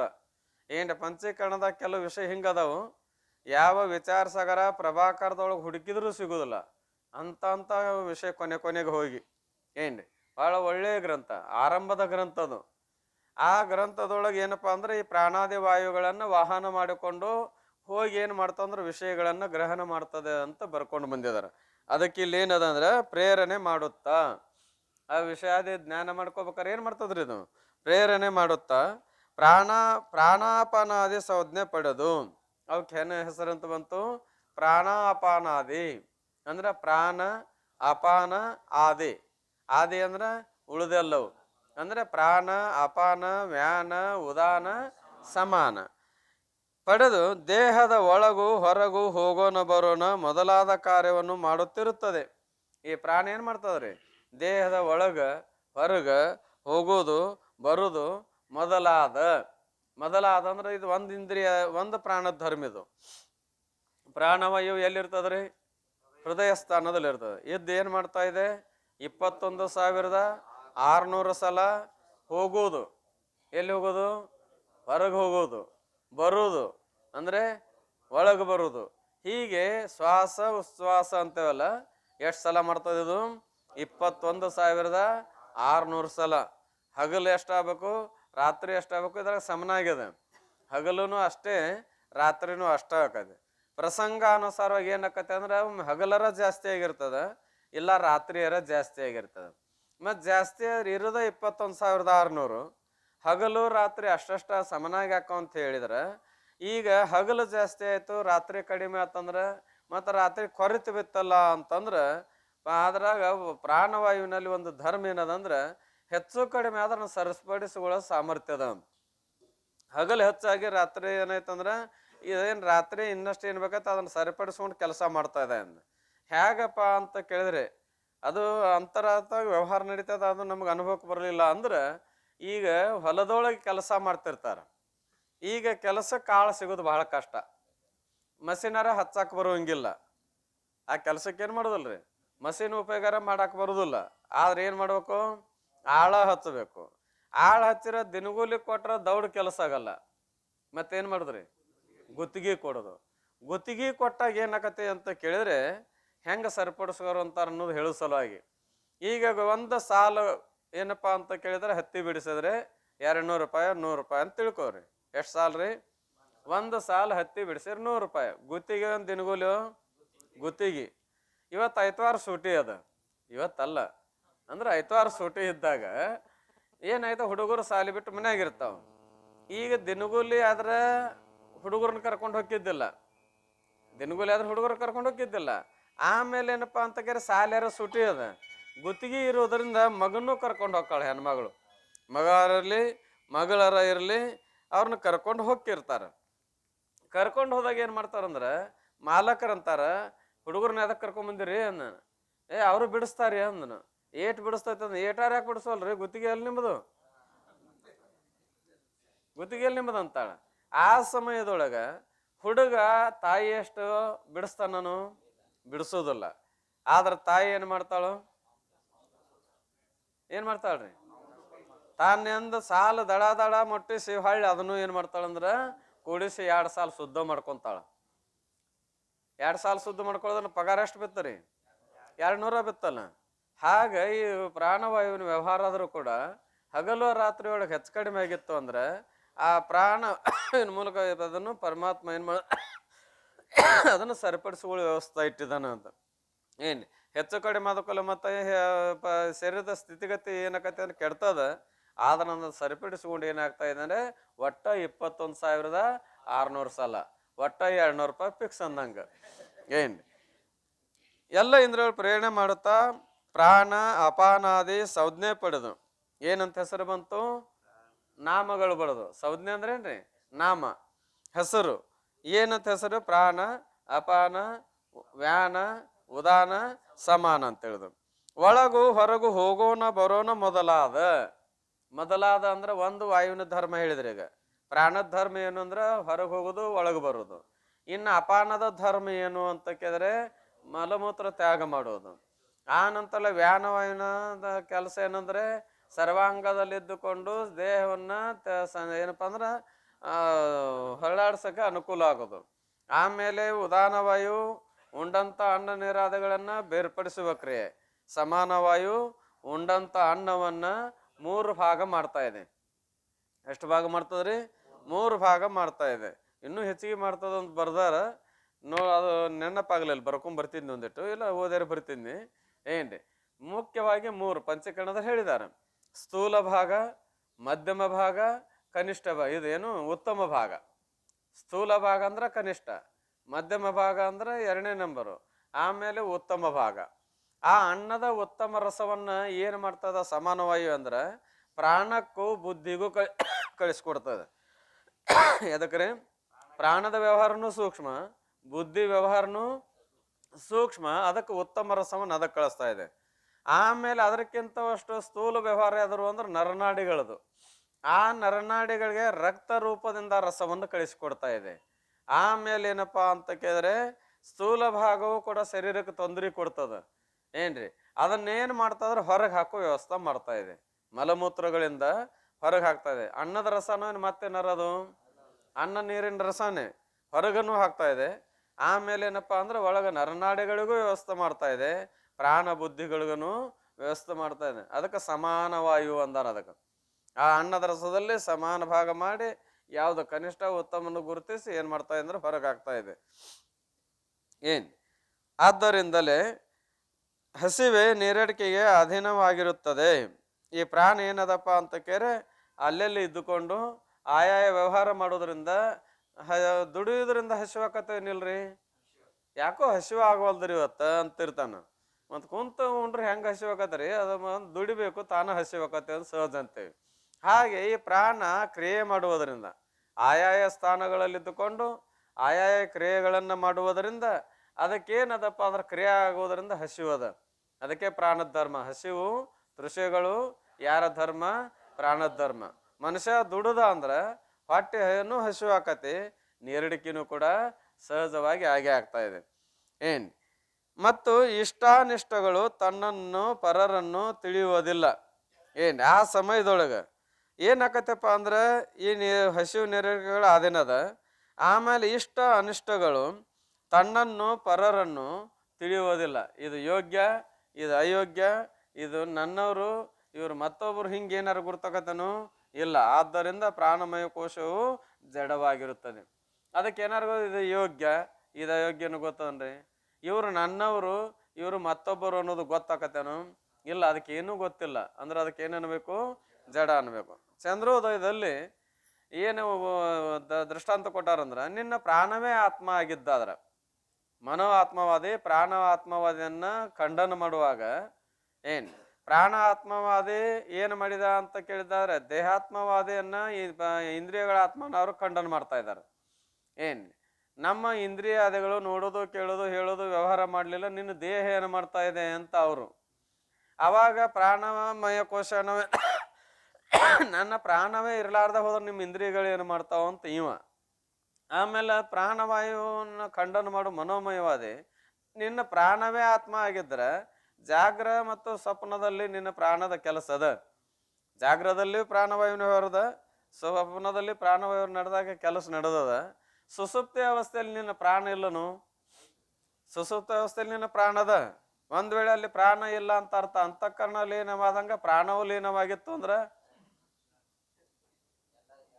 ಮನ್ಕೊಳ್ಳೋದವ್ರದ ಯಾರ್ರಿ? ಮನ್ಕೊಳ್ಳೋರದು ಎಲ್ಲಾರು ಮನ್ಕೊಳ್ಳೋರಲ್ಲ. ಮತ್ತೆ ಏನ್ ಹಾಕಿದ್ವಿ? ಎಲ್ಲಾರು ಅವರೇ ಹಾಕಿದ್ದು, ಹೊರ ಅವರೇ ಇರ್ತಿದ್ದಿಲ್ಲ. ಮತ್ತೆ ಹೊರ ಅವ್ರ ಎಲ್ಲಿ ಬರ್ಬೇಕ್ರಿ? ಎಲ್ಲಾರು ಮಲ್ಕೊಂಡ ಮೇಲೆ. ಸುಸುಪ್ತಿ ಅವಸ್ಥೆಯಲ್ಲಿ ಪ್ರಾಣ ಇಲ್ಲನು. ನಿನ್ನ ಪ್ರಾಣವೇ ಆತ್ಮ ಆಗಿದ್ರ ಆಪ್ತರು ಬಂದ್ರ ಪ್ರೇಮ ಮಾಡ್ಬೇಕಾಗಿತ್ತು. ಹಿತೈಷಿಗಳು ಆಪ್ತರು ಬೇಕಾದವ್ರು ಬಂದ್ರೆ ಏನ್ ಮಾಡ್ಬೋದು? ಬರ್ರಿ ಬರ್ರಿ ಅಂತ ಕರೆದು ಆಧಾರ ಆತಿಥ್ಯ ಮಾಡ್ಬೇಕಾಗಿತ್ತು. ಒಂದು ವೇಳೆ ದ್ವೇಷಗಳಂದ್ರ ಕಳ್ಳ ಕಾಕರ ಬಂದಾಗ ಅವ್ರನ್ನ ದ್ವೇಷ ಮಾಡ್ಬೇಕಾಗಿತ್ತು. ಇಲ್ಲನು ನಿನ್ನ ಪ್ರಾಣ ಅದ. ಮತ್ತ ಆಪ್ತರಿಗೆ ಪ್ರೀತಿ, ಆಪ್ತರಲ್ಲದವ್ರಿಗೆ ಅಪ್ರೀತಿ ಮಾಡ್ಬೇಕಾಗಿತ್ತು. ಮಾಡ್ತದನು? ಹಂಗಾರ ಮಾಡೋದಿಲ್ಲ ಅಂದ್ಮೇಲೆ ನಿನ್ನ ಪ್ರಾಣ ಏನಲ್ಲ, ಚೇತನಲ್ಲ, ನಿನ್ನ ಪ್ರಾಣ ಜಡದ ಅಂತ. ಆದ್ದರಿಂದ ಪ್ರಾಣಮಯ ಕೋಶವು ಜಡವಾಗಿರುತ್ತದೆ. ಆದ್ದರಿಂದ ಆತ್ಮ ಸ್ವರೂಪವಾಗಲಾರದು. ನಿನ್ನ ಆತ್ಮ ಏನದ? ಪ್ರಾಣಮಯ ಕೋಶ ಜಡವಾಗಿರೋದ್ರಿಂದ ಆತ್ಮ ಆಗೋದಲ್ಲ. ಸ್ಥೂಲ ದೇಹ ಕಾರ್ಯವಿರುವುದರಿಂದ ಏನದ ಅಂತ ಕೇರೆ ನೀನಲ್ಲ ಅಂತ. ಸ್ಥೂಲ ದೇಹ ಏನದ ರೀ? ಕಾರ್ಯದ. ಎದರ ಕಾರ್ಯ? ಅನ್ನದ ಕಾರ್ಯದ. ಅನ್ನದ ಕಾರ್ಯವಾದಂತ ಸ್ಥೂಲ ದೇಹ ನೀ ಹೆಂಗದಿ? ಅಕಾರ್ಯ. ನೀ ಹೆಂಗದಿ? ಅಥವಾ ಅಜನ್ಮ ಅಥವಾ ಅಕಾರ್ಯ. ನೀ ಉತ್ಪತ್ತಿ ಉಳ್ಳವನಲ್ಲ, ಅದು ಉತ್ಪತ್ತಿ ಉಳುತ್ತದ. ಪ್ರಾಣಮಯ ಕೋಶ ಜಡ ಅದ, ನೀ ಏನದಿ? ಅಜಡನಾಗಿರುವಿ. ಆತ್ಮ ಸ್ವರೂಪವಾಗಲಾರದು. ಮತ್ತು ಪಂಚ ಜ್ಞಾನೇಂದ್ರಿಯ ಮತ್ತು ಮನಸ್ಸು ಇವುಗಳ ಸಮೂಹವೇ ಮನೋಮಯ ಕೋಶವೆನ್ನಲ್ಪಡುತ್ತದೆ.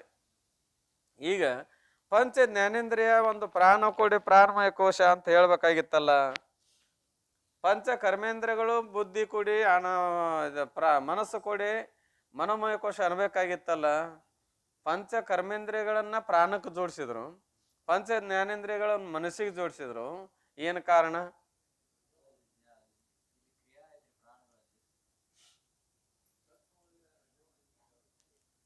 ಕಾರಣ ಏನು ಅಂತ ಕೇಳಿದ್ರೆ, ರಜೋಗುಣ ಸಂಬಂಧ ಮಾಡ್ಯಾರ, ಇದು ಸತ್ವಗುಣ ಸಂಬಂಧ ಮಾಡ್ಯಾರ.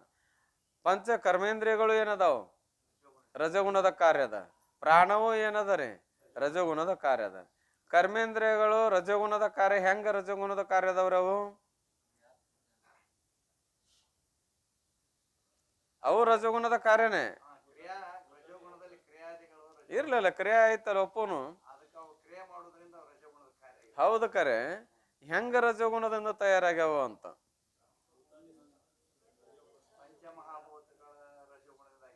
ಹ್ಮ್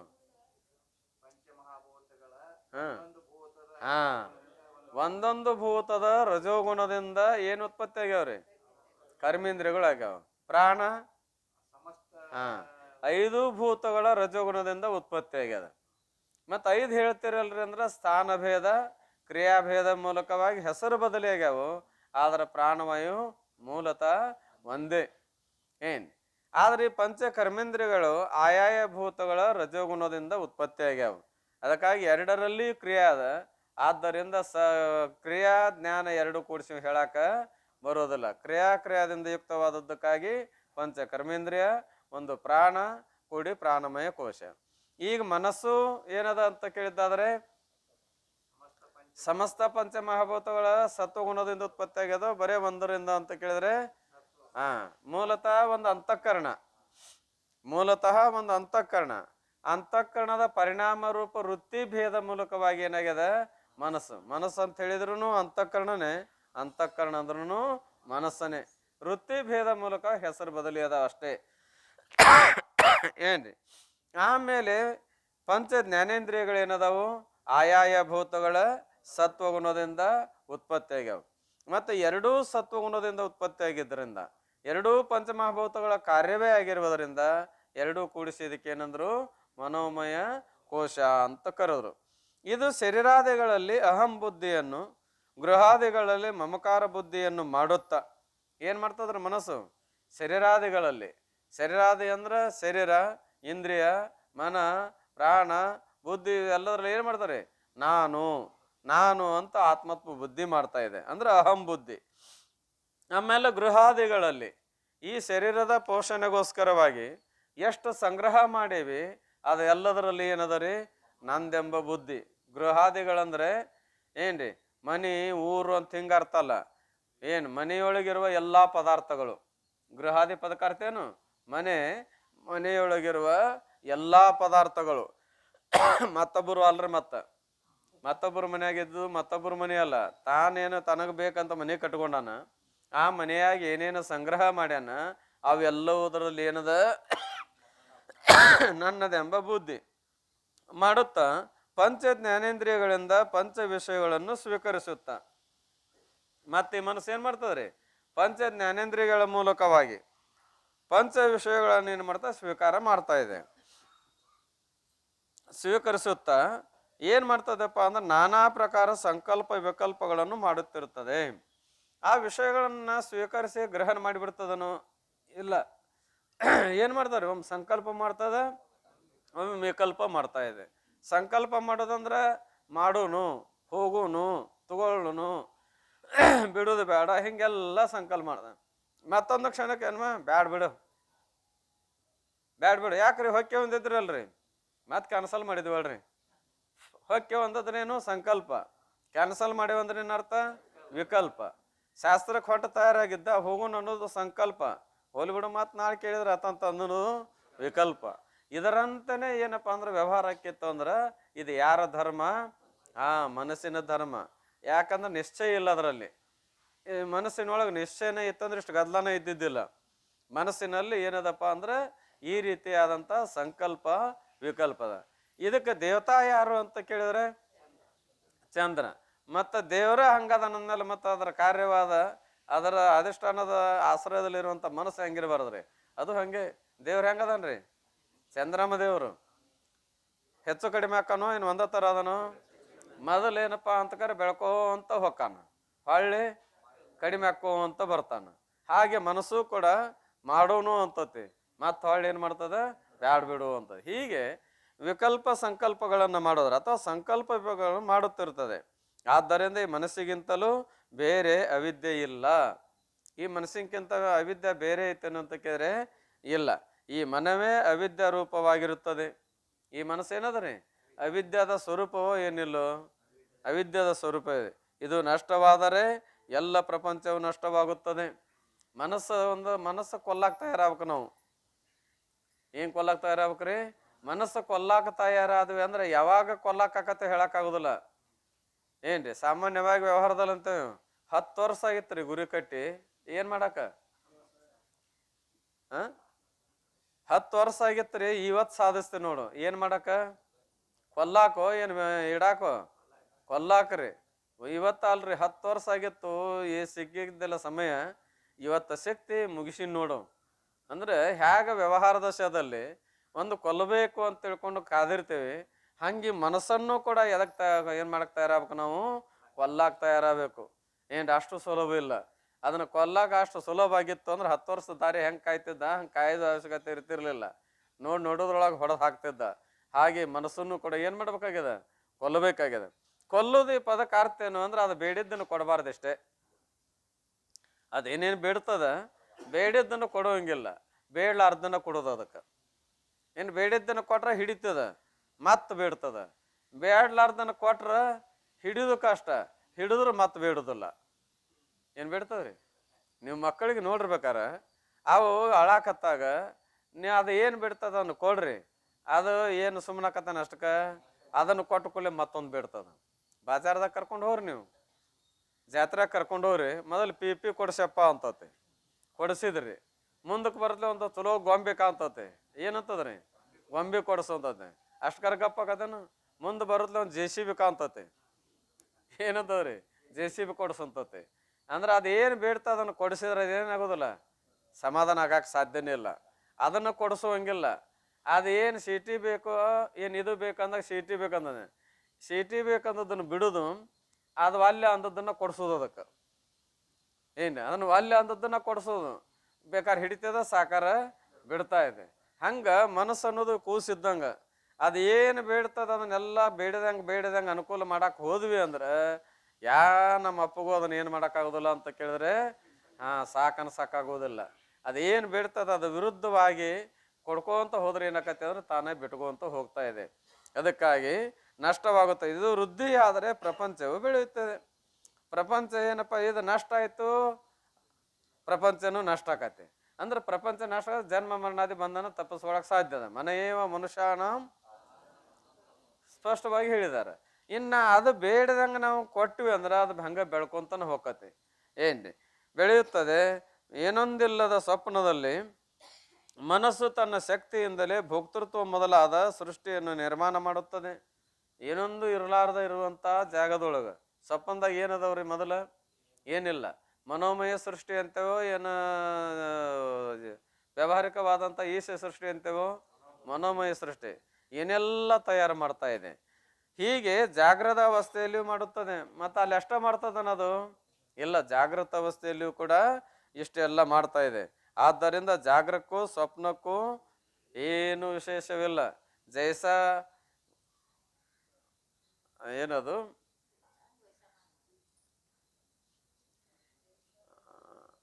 ಅದು ಹೇಗೋ ಇದು ಹಾಗೆ, ಇದು ಹೇಗೋ ಅದು ಹಾಗೆ, ಅದು ಹೇಗೋ ಇದು ಹಾಗೆ. ಇದಕ್ಕೊಂದು ಪ್ರಸಿದ್ಧವಾದ ದೃಷ್ಟಾಂತ ಅಂದ್ರೆ ಆದಂಥ ಪ್ರಸಂಗ ಏನು ಅಂತ ಕೇಳಿದ್ರೆ, ಜನಕ ಮಹಾರಾಜರಿಗೆ ಕನಸು ಬಿದ್ದಾಗ ಕನಸಿನಲ್ಲಿ ಏನಾಗಿತ್ತು ಅಂದ್ರೆ ಬಡತನ ಬಂದಿತ್ತು. ಏನಾಗಿತ್ತು ರೀ? ಕನಸಿನಾಗ ಬಡತನ ಬಂದಿತ್ತು. ಬಡತನ ಅಂದ್ರೆ ಎಂಥ ಬಡತನ ರೀ? ಕಾಲಿಗೆ ನರಿ ಏನೋ ಕಚ್ಚಿತ್ತು. ಅದಕ್ಕೊಂದಿಟ್ಟು ಡಾಕ್ಟರ್ ಹತ್ರ ಹೋಗಿ ಮಲಾಮ್ ಹಚ್ಚಾಕ ಒಂದು 10 ರೂಪಾಯಿ, ಏನಪ್ಪ ಅಂದ್ರೆ 10 ಪೈಸಾ ಇದ್ದಿದ್ದಿಲ್ಲ. 10 ರೂಪಾಯಿ ಅಲ್ಲ, 10 ಪೈಸಾ ಇದ್ದಿದ್ದಿಲ್ಲ. ಡಾಕ್ಟರ್ ಅಂದ 10 ಪೈಸಾ ಕೊಟ್ರ ಮಲಾಮ್ ಹಚ್ತ ನೀರು ಇಲ್ಲ ಅಂದ. ಇಷ್ಟೆಲ್ಲ ಆಗ್ಬಿಡ್ದು. ಎಚ್ಚರ ಆಗಿಬಿಡ್ತು. ಎಚ್ಚರ ಆದ್ಕೊಳ್ಳೆ ಕಣ್ಣು ತೆಗೆದು ನೋಡ್ತಾರ, ಸುತ್ತೆಲ್ಲ ಕಾವಲುಗಾರ ಅದಾರ. ತಲೆದಂಬಿಗೆ ದಸಲಿನ ಏನದಪ್ಪ ಅಂತ ಕೇಳಿ ಕೋಟಿಗಟ್ಲೆ ಹಣ ಬಂಗಾರ ಬೆಳ್ಳಿ ಎಲ್ಲ ತುಂಬ್ಯದ. ಇಷ್ಟೆಲ್ಲ ಅದ. ಮತ್ತು ಕನಸಿನಾಗ 10 ಪೈಸಾ ಕೊಡಕ್ಕೆ ದಿಕ್ಕಿರ್ಲಿಲ್ಲ. ಏನು 10 ಪೈಸಾ ಇಲ್ಲದ್ದು ಕರೆನೋ, ಇಷ್ಟೆಲ್ಲ ಇದ್ದದ್ದು ಕರೆನೋ ಅಂತ ಸಂಶಯ ಬಂತು. ಯಾವ್ದು ಕರೆ ಇದ್ರಾಗ? ವಹ ಸತ್ಯ ಹೈ ಯಹ ಸತ್ಯ ಅಂತ ಅವ್ರು ಪ್ರಶ್ನೆ ಮಾಡಿದ್ದು ಇನ್ನು ಹೇಳುವಾಗದು. ಈಗ ಇಷ್ಟೆಲ್ಲ ಆಯ್ತಲ್ಲ, ಏನು ಮಾಡಬೇಕು? ಹಂಗಾರೆ ಇದನ್ನು ಯಾರನ್ನಾದ್ರೂ ಪಂಡಿತರನ್ನ ಕರೆಸಿ ಇದರ ಅಭಿಪ್ರಾಯ ತಿಳ್ಕೋಬೇಕು ಅಂತ ಆ ರಾಜ್ಯದ ಆಸ್ಥಾನದೊಳಗಿರುವ ಎಲ್ಲ ಪಂಡಿತರನ್ನು ಕರೆಸಿದ್ರು. ಎಲ್ಲ ಪಂಡಿತರಂದ್ರೆ ಯಾರೇ? ಸುಮ್ಮನೆ ವ್ಯವಹಾರ ತಿಳ್ಬೇಕಿದ್ದವ್ರಲ್ಲ, ಸಂಸ್ಕೃತ ಅಭ್ಯಾಸವನ್ನು ಮಾಡಿ ಓದು ಬಲ್ಲವರನ್ನು ಕರೆಸಿದ್ರು. ಅದರೊಳಗೆ ಖಗೋಳ ಋಷಿಯೂ ಇದ್ದ. ಎಲ್ಲಾರನ್ನು ಕರೆದ ಕೂಡಲೇ ಬಂದರು. ರಾಜಾಜ್ಞೆ ಬಂದರು. ಕೇಳಿದರು, ಈ ವಹ ಸತ್ಯ ಹೈ ಯಹ ಸತ್ಯ ಹೈ ಅಂತ ಪ್ರಶ್ನೆ ಮಾಡಿದರು. ಅವಾಗ ಇವರೆಲ್ಲರೂ ಏನು ಮಾಡಿದ್ರು, ದಪ್ತರ್ ತೆಗೆದ್ರು. ಅಂದರೆ ಅಭ್ಯಾಸ ಮಾಡಿದ ಗ್ರಂಥಗಳೆಲ್ಲ ತೆಗೆದು ಹುಡುಕಾಡಿದ್ರೆ ಈ ಪ್ರಶ್ನೆನೇ ಸಿಗಲಿಲ್ಲ. ಮತ್ತು ಆ ಪ್ರಶ್ನೆನೇ ಇಲ್ಲ ಅಂದ್ರೆ ಅದಕ್ಕೆ ಉತ್ತರ ಎಲ್ಲಿ ಬರ್ಬೇಕು ಅದ್ರಾಗ. ಆದ್ರೆ ಆ ಪ್ರಶ್ನೆದ ಅಭಿಪ್ರಾಯ ಏನದ ಅದ್ರಾಗ ಐತಿ, ಉತ್ತರನೂ ಅದ್ರಾಗ ಐತಿ ಕರೆ. ಆದ್ರೆ ಯಹ ಸತ್ಯ ವಹ ಸತ್ಯ ಅಂತಿಲ್ಲಲ್ಲ. ಹುಡ್ಕ್ಯಾಡಿ ಸಾಕಾಗಿ ಹೇಳಕ್ಕಾಗಲಿಲ್ಲ. ಎಲ್ಲರಿಗೂ ಏನು ಮಾಡಿದ, ಬಂದಿಖಾನೆಯಲ್ಲಿ ಇಟ್ಟ ಅಲ್ಲೇ. ಖಗೋಳ ಋಷಿಯ ಮಗ ಯಾರು ಅಂತ ಕೇಳಿದ್ರೆ ಅಷ್ಟಾವಕ್ರ ಮುನಿ. ಅವ್ರ ಅಪ್ಪನ ಶಾಪಕ್ಕಾಗಿ ಅಂದ್ರೆ ತಂದೆ ಶಾಪಕ್ಕಾಗಿ ಹಂಗಾಗಿದ್ದ. ತಾಯಿ ಗರ್ಭವತಿ ಆಗಿದ್ದಾಗ ಮಕ್ಕಳು ಚಲೋ ಹುಟ್ಟಬೇಕಾದ್ರೆ ಶಾಸ್ತ್ರ ಚಿಂತನೆ ಮೊದಲಾದವಳು ಮಾಡ್ಬೇಕು ಅಂತ ನೇಮಲ್ಲ. ಹಂಗೆ ಹೆಂಡತಿಗೆ ಏನು ಮಾಡ್ತಿದ್ದನು, ಸಂಸ್ಕೃತ ಪಾಠ ಹೇಳ್ತಿದ್ರು. ಒಂದೇನೋ ಬಿಡಿಸ್ತಾ ಇದ್ರು. ಹೇಳ್ತಾ ಒಂದಿಟ್ಟ ತಪ್ಪಿದ್ರು. ಯಾರೇ? ಖಗೋಳ ಋಷಿ. ಹೊಟ್ಟೆಯೊಳಗೆ ಇರುವ ಶಿಶು ತಪ್ತೆಂತು. ಇಲ್ಲೊಟ್ಟು ತಪ್ತೆ ಅಂದ ಕೂಡಲೇ ಅಷ್ಟರೊಳಗಾಗಿ ತಾಯಿ ನಿದ್ರೆಗೆ ಹೋಗಿದ್ಲು. ಕೂಸು ತಪ್ತೆಂತು. ಅಂದ ಕೂಡಲೇ ವಿಚಾರ ಮಾಡಿ ನೋಡಿದ್ರು, ಇವ್ರಿಗ್ಯಾರ ನಿದ್ದೆ ಹತ್ತದ. ಅಂದವ್ರು ಯಾರು ನೋಡ, ಕೂಸು ಅಂದದ ಅನ್ಕೋತ. ಒಳಗಿದ್ದ ಇವ್ ನನ್ನ ತಪ್ಪು ಹಿಂಗಾಗೈತಂದ, ಇನ್ನು ಹೊರಗೆ ಬಂದ್ರೆ ಏನು ಮಾಡೋಕ್ಕಿಲ್ಲ ಅಂತ ಅನ್ನಿಸ್ತಿ. ಏನು ಅದು ಸೃಷ್ಟಿಕರ್ತನ ಒಂದು ಏನದ ಅಂದ್ರೆ ಜಗತ್ತಿಗೆ ಹೆಂಗೆ ಬೋಧ ಮಾಡ್ಬೇಕು ಅನ್ನೋ ಸಲುವಾಗಿ ಆಗಿದ್ವೆಲ್ಲ ಅವು. ಅಟ್ಟೆಂತ ತಿಳುವಳಿಕೆ ಇರಲಿಲ್ಲನ ಅವ್ರಿಗೆ.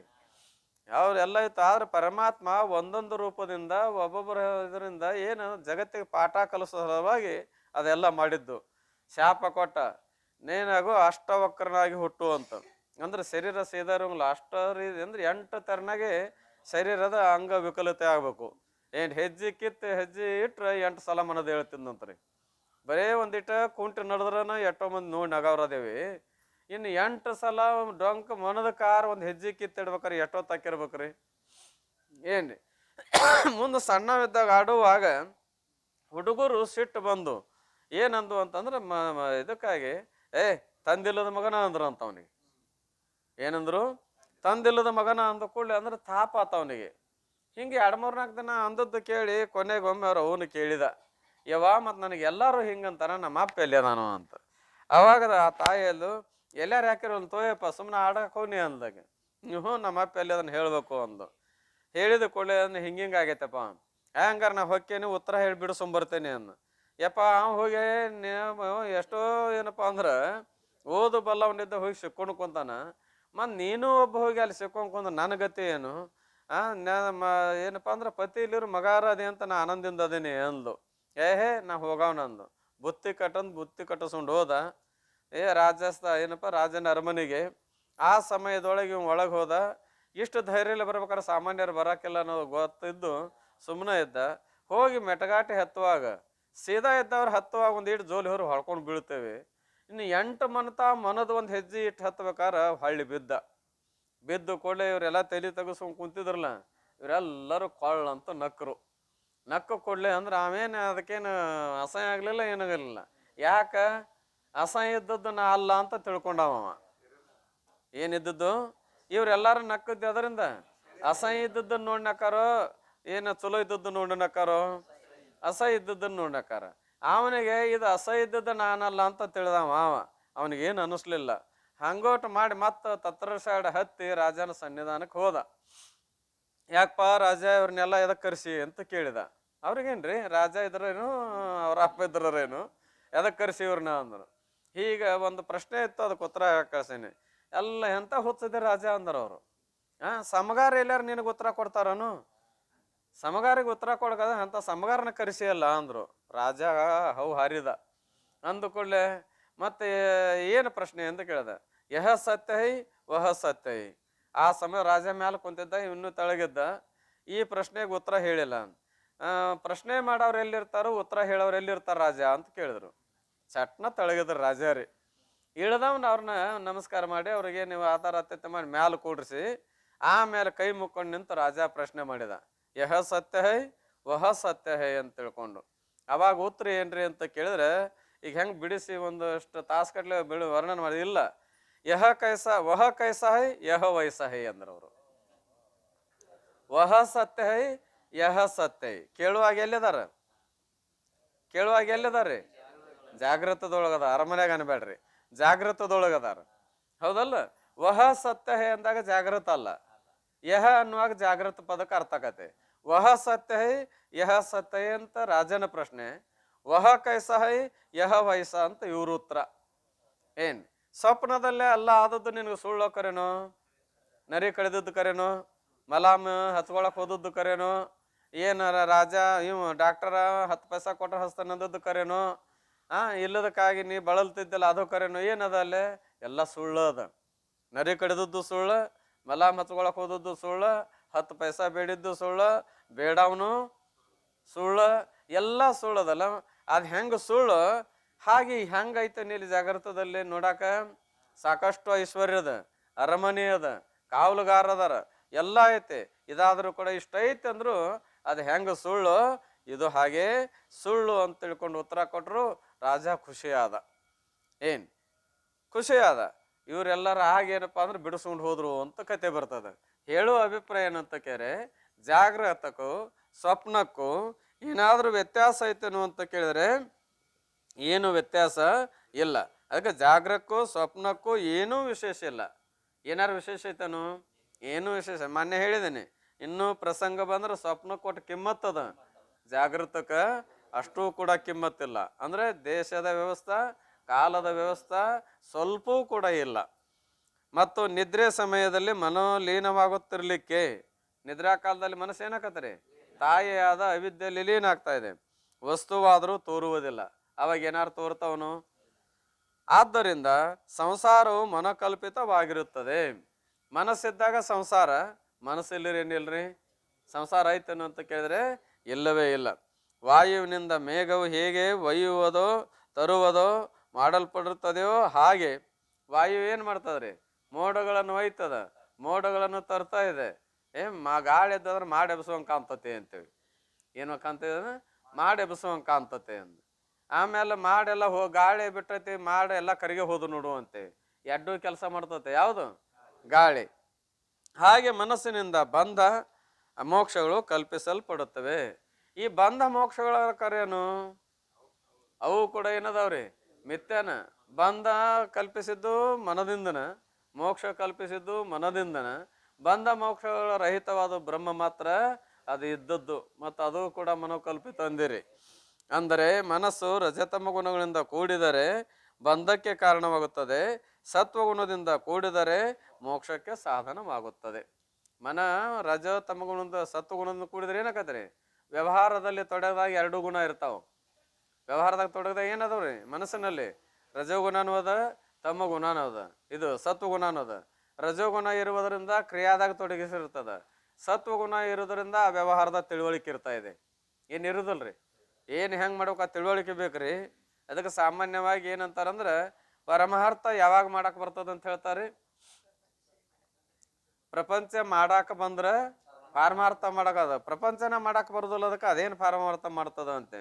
ಅಂದ್ರೆ ಏನ್ರಿ, ಪ್ರಪಂಚ ಮಾಡಾಕ ಬಂದ್ರೆ ಪಾರಮಾರ್ಥ ಮಾಡ. ಪ್ರಪಂಚ ಮಾಡೋದಂದ್ರೆ ಏನು,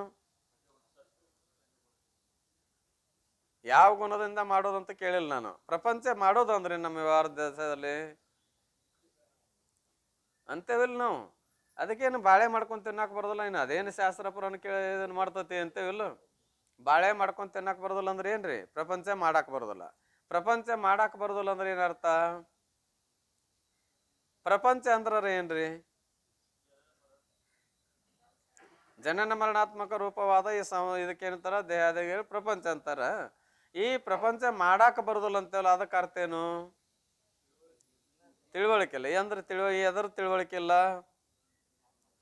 ಯಾವ ವ್ಯವಹಾರವನ್ನು ಹೆಂಗ ಮಾಡಬೇಕನ್ನೋ ತಿಳುವಳಿಕೆ ಇಲ್ಲದೆ ಹೋದ್ರೆ ಇನ್ನ ಇದಕ್ಕೆ ಅತೀತವಾದಂಥ ಪರಮಾರ್ಥ ಸ್ವರೂಪ ಅಂತ ತಿಳ್ಕೊಳ್ಳೋದು ಸಾಧ್ಯಕತೆನು? ಸಾಮಾನ್ಯ ಈ ತಿಳುವಳಿಕೆನ ಇದಕ್ಕೆಲ್ಲ ಆ ತಿಳುವಳಿಕೆ ಯಾವಾಗ ಬರ್ತತ್ರಿ ಇದಕ್ಕೆ ಅಂತೇವಲ್ಲ, ಅದಕ್ಕೆ ಪ್ರಪಂಚ ಮಾಡಕ್ ಬರೋದಿಲ್ಲ ಅಂತ ಅರ್ಥ ಮಾಡ್ತೇವೆ. ಅದಕ್ಕೆ ಪ್ರಪಂಚ ಅಂದ ಕೂಡಲೇ ನಾವೇನು ತಿಳ್ಕೊಂಡ್ರೆ, ಪ್ರಪಂಚ ಮಾಡಿ ಪಾರಮಾರ್ಥ ಮಾಡ್ಬೇಕಂದ ಕೂಡಲೇ ಮೊದಲು ಏನಪ್ಪಾ ಅಂದ್ರೆ ಒಂದು ಗುದ್ದಿ ಕಟ್ಕೊಂಡು ಏನ್ರಿ ನಾವೇನು ತಿಳ್ಕೊಂತೇವೆ, ಮೊದಲು ಪ್ರಪಂಚ ಮಾಡ್ಬೇಕು, ಆಮೇಲೆ ಪಾರಮಾರ್ಥ ಮಾಡಬೇಕು. ಅಂದ್ರೆ ಮೊದಲು ಗುದ್ದಿ ಕಟ್ಕೊಂಡು ಆ ಗುದ್ದಿಗೆ ಏನಪ್ಪಾ ಅಂದ್ರೆ ನಾವು ಒಂದು 3-4 ಮಾತು ಹೆಂಟಗಲ್ನಂತ ಒಂದಿಷ್ಟು ಕಲ್ಲು ಕಟ್ಕೊಂಡು ಮಾಡೋದಕ್ಕೆ ನಾವು ಪ್ರಪಂಚ ಮಾಡೋದು ಅಂತ ಇದು ಅರ್ಥ ಅಲ್ಲ. ಅಂದರೆ ವ್ಯವಹಾರದಲ್ಲಿ ಯಾವ ವ್ಯವಹಾರವನ್ನು ಹೆಂಗೆ ಮಾಡಬೇಕು, ಎಷ್ಟು ಮಾಡಬೇಕು, ಏನು ಮಾಡಿದ್ರೆ ಆಕತ್ತೆ ಅನ್ನೋದು ತಿಳಿದು ಆ ವ್ಯವಹಾರ ಸುಧಾರಿಸಕ್ಕೆ ನಮಗೆ ಬರ್ತಿತ್ತು ಅಂದ್ರೆ ಪರಮಾರ್ಥ ಮಾಡೋದು ಏನಾಕತಿ ಬಹಳ ಹಗರಾಗ್ತದೆ. ಮತ್ತು ಇಲ್ಲೇ ಈ ವ್ಯವಹಾರ ತಿಳುವಳಿಕೆ ಇಲ್ಲ ಅಂದರೆ ಪರಮಾರ್ಥದಲ್ಲಿ ತಿಳಿಯುವಂಥ ವ್ಯವಹಾರ ಬರೋದು ಬಹಳ ಕಷ್ಟ ಅದ. ಅದಕ್ಕೆ ಮನಸ್ಸು ವ್ಯವಹಾರದಲ್ಲಿ ತಿಳುವಳಿಕೆ ಉಳಿದು ಮಾಡಬೇಕಾಗಿತ್ತಂದ್ರೆ ಎರಡೂ ಬೇಕು. ಏನು ಬೇಕು ಅಂತ ಕೇಳಿದ್ದಾರೆ, ಕ್ರಿಯಾನೂ ಬೇಕು, ಅದ್ರ ಕೂಡ ಅನುಸರಿಸಿ ಜ್ಞಾನನೂ ಬೇಕು. ಆದರೆ ಪರಮಾರ್ಥ ಮಾರ್ಗದಲ್ಲಿ ರಜೋಗುಣ ಬೇಕಾಗಿಲ್ಲ, ಕೇವಲ ಸತ್ವಗುಣ ಇದ್ರೆ ಸಾಕು, ತನ್ನ ಆತ್ಮಸ್ವರೂಪದ ಸಾಕ್ಷಾತ್ಕಾರ ಆಗ್ತದೆ. ರಜಸತ್ವದಿಂದ ಕೂಡ್ಕೊಂತು ವ್ಯವಹಾರ ಮಾಡ್ತು ಬಂಧಕ್ಕೆ ಕಾರಣ ಆಗ್ತಾ ಇದೆ. ರಜಗುಣ ತ್ಯಾಗ ಮಾಡಿ ಸತ್ವಗುಣದಿಂದ ಯುಕ್ತವಾಯಿತು ಮೋಕ್ಷಕ್ಕೆ ಕಾರಣ ಆಗ್ತಾ ಇದೆ, ಬಂಧಕ್ಕೆ ಕಾರಣವಾಗುತ್ತೆ. ಅಂದ್ರೆ ರಜತಮ ಗುಣದಿಂದ ಕೂಡಿದರೆ ಬಂಧಕ್ಕೆ ಕಾರಣ ಆಗುತ್ತದೆ, ಸತ್ವಗುಣದಿಂದ ಕೂಡಿದರೆ ಮೋಕ್ಷಕ್ಕೆ ಸಾಧನವಾಗುತ್ತದೆ. ಇಂಥ ಮನಸ್ಸು, ಈ ಮನಸ್ಸು ಏನದಂತ ಕೇಳಿದ್ರೆ ಕಾಮ, ಕ್ರೋಧ, ಲೋಭ, ಮೋಹ, ಮದ, ಮತ್ಸರಗಳೆಂಬ 6 ವೈರಿಗಳನ್ನೇ ಕೂಡಿ. ಇಷ್ಟು ಅಲ್ದನ ಮತ್ತೆ ಎಷ್ಟು ಮಂದಿ ಗೆಳೆಯರನ್ನ ಕರ್ಕೊಂಡೋದಿದು? 6 ಮಂದಿ ಇದಾರೆ ಇದ್ರದ್ದು ಕೂಡ. ಮೊದಲು ಹೆಂಗದ ಇದು? ಚಂಚಲ್ ಅದ, ಸಂಕಲ್ಪ ವಿಕಲ್ಪ ಉಳುದ್ದದ. ಯಾವ ವ್ಯವಹಾರ ಹೆಂಗೆ ಮಾಡ್ಬೇಕು ಅನ್ನುವಂಥದ್ದು ಏನಪ್ಪ ಅಂದ್ರೆ ರಜಸತ್ವನ ಕೂಡ್ಕೊಂಡು ವ್ಯವಹಾರದಾಗ ತೊಡಗ್ಯದ. ಇಷ್ಟು ತೊಡಗುದು ಅಲ್ದನ ಮತ್ತೇನು ಕುಡಿಯವ ಅದ್ರಾಗ ಇವ್ರು 6 ಮಂದಿ ಬೆನ್ನು ಹತ್ಯಾರ. ಯಾರು? ಕಾಮ, ಕ್ರೋಧ, ಲೋಭ, ಮೋಹ, ಮದ, ಮತ್ಸರ. ಈ 6 ವೈರಿಗಳೊಡನೆ ಕೂಡಿ ವಿಕಾರಾತ್ಮಕವಾದ್ದರಿಂದ ಮನಸ್ಸು ವಿಕಾರವುಳ್ಳದ್ದು ನಿರ್ವಿಕಾರವು ಇವುಗಳಿಂದ ಕೂಡ್ಕೊಂಡು ಏನದ ಯಾವತ್ತೂ ವಿಕಾರವಾಗ್ತಾ ಇದೆ. ಆದ್ಯಂತ ಉಳ್ಳೋದ್ದರಿಂದಲೂ ಇದು ಹೇಗದಪ್ಪ ಅಂದ್ರೆ ಆದ್ಯಂತ ಆದಿ ಅಂತ ಉಳ್ಳೋದರಿಂದ. ಆದಿ ಅಂದ್ರೆ ಉತ್ಪತ್ತಿ, ಅಂತ ಅಂದ್ರೆ ನಾಶ. ಇದು ನಾಶ ಉಳ್ಳದ್ದು ಅದ. ನಾಶ ಉಳ್ಳದ್ದು ಆಗ್ಬೇಕಾದ್ರೆ ಮೊದಲು ಏನಾಗಿರ್ಲೇಬೇಕು? ಉತ್ಪತ್ತಿ ಉಳ್ಳದ್ದು. ಆದ್ಯ ಪದಕಾರ್ತನ ಆದಿ ಅಧಿಕ ಅಂತ ಆದ್ಯಂತ ಅಂತ ಕರೀತಾರೆ. ಆದಿ ಅಂದ್ರೆ ಮೊದಲು, ಮೊದಲು ಅಂದ್ರೆ ಉತ್ಪತ್ತಿ ಆದದ್ದು. ಆ ನಂತರದಲ್ಲಿ ಅಂತ ಪದಕಾರ್ತೇನು ನಾಶ ಉಳ್ಳದ್ದು. ಆದ್ದರಿಂದ ದುಃಖಾತ್ಮಕವಾದ್ದರಿಂದಲೂ ಇದು ಉತ್ಪತ್ತಿ ನಾಶ ಉಳುದ್ದದ.